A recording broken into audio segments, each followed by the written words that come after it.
built into the system, caused by the need to pay the interest. What this also means is that mathematically, defaults and bankruptcy are literally built into the system, and there will always be poor pockets of society that get the short end of the stick.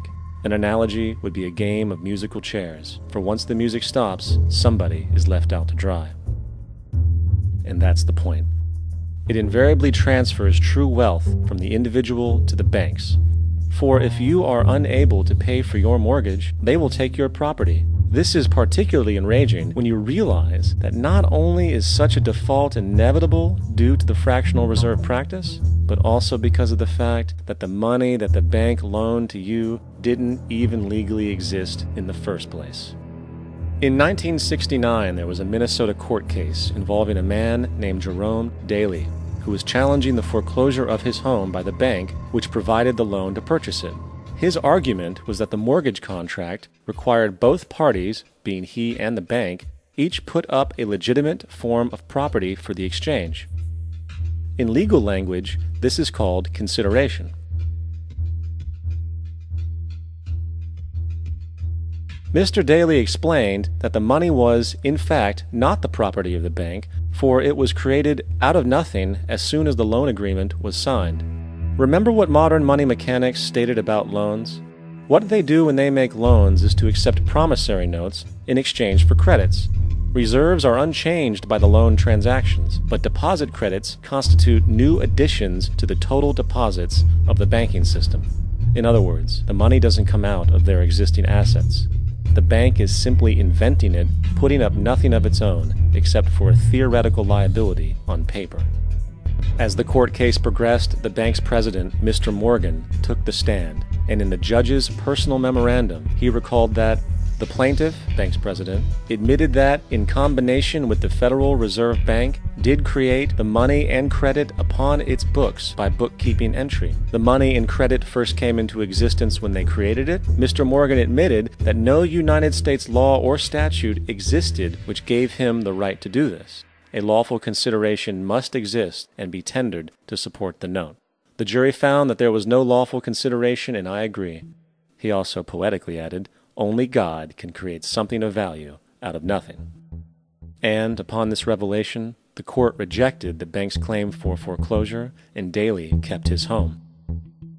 The implications of this court decision are immense. For every time you borrow money from a bank, whether it is a mortgage loan or a credit card charge, the money given to you is not only counterfeit, it is an illegitimate form of consideration, and hence voids the contract to repay, for the bank never had the money as property to begin with. Unfortunately, such legal realizations are suppressed and ignored, and the game of perpetual wealth transfer and perpetual debt continues. And this brings us to the ultimate question: why? During the American Civil War, President Lincoln bypassed the high-interest loans offered by the European banks and decided to do what the Founding Fathers advocated, which was to create an independent and inherently debt-free currency. It was called the greenback. Shortly after this measure was taken, an internal document circulated between private British and American banking interests stated, "Slavery is but the owning of labor, and carries with it the care of laborers, while the European plan is that capital shall control labor by controlling wages. This can be done by controlling the money. It will not do to allow the greenback, as we cannot control that."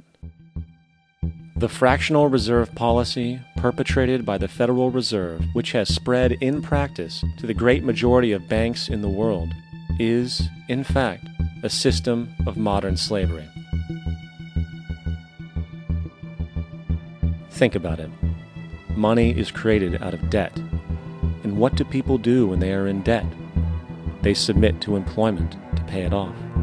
But if money can only be created out of loans, how can society ever be debt-free?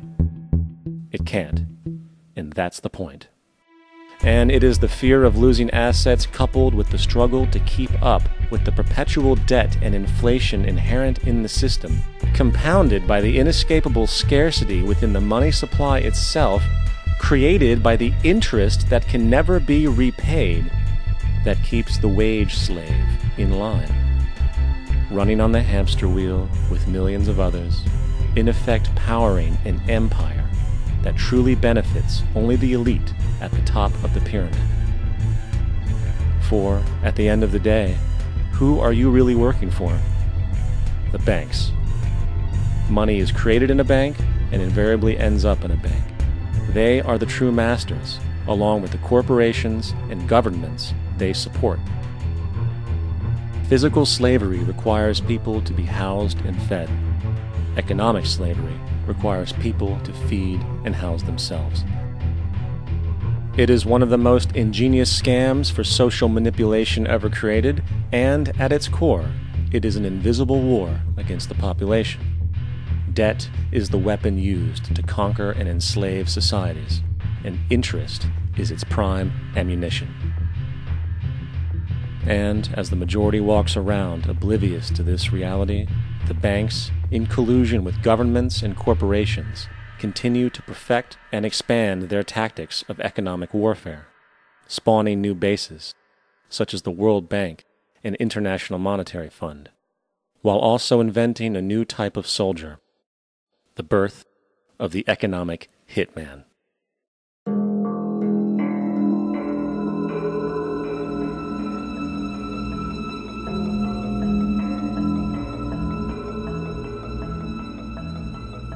We economic hitmen really have been the ones responsible for creating this first truly global empire.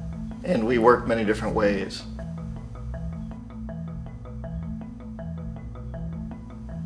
But perhaps the most common is that we will identify a country that has resources our corporations covet, like oil, and then arrange a huge loan to that country from the World Bank or one of its sister organizations.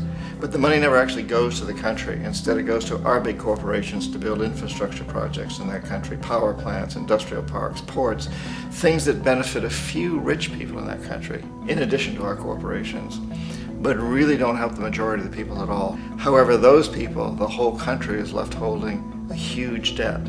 It's such a big debt they can't repay it, and that's part of the plan, that they can't repay it. And so at some point, we economic hitmen go back to them and say, listen, you owe us a lot of money, can't pay your debts, so sell your oil real cheap to our oil companies. Allow us to build a military base in your country, or send troops in support of ours to someplace in the world like Iraq, or vote with us on the next UN vote. To have their electric utility company privatized and their water and sewage system privatized and sold to U.S. corporations or other multinational corporations. So there was that whole mushrooming thing, and it's so typical of the way the IMF and the World Bank work, that you put a country in debt, it's such a big debt it can't pay it, and then you offer to refinance that debt and pay even more interest. And you demand this quid pro quo, which you call a conditionality or good governance, which means basically that they've got to sell off their resources, including many of their social services, their utility companies, their school systems sometimes, their penal systems, their insurance systems, to foreign corporations. So it's a double, triple, quadruple whammy. The precedent for economic hitmen really began back in the early 50s when democratically elected Mossadegh, who was elected in Iran, he was considered to be the hope for democracy in the Middle East and around the world. He was Time Magazine's Man of the Year. But one of the things that he'd run on and began to implement was the idea that foreign oil companies needed to pay the Iranian people a lot more for the oil that they were taking out of Iran. The Iranian people should benefit from their own oil. Strange policy. We didn't like that, of course. But we were afraid to do what we normally were doing, which was to send in the military. Instead, we sent in one CIA agent, Kermit Roosevelt, Teddy Roosevelt's relative. And Kermit went in with a few $1 million and was very, very effective and efficient. And in a short amount of time, he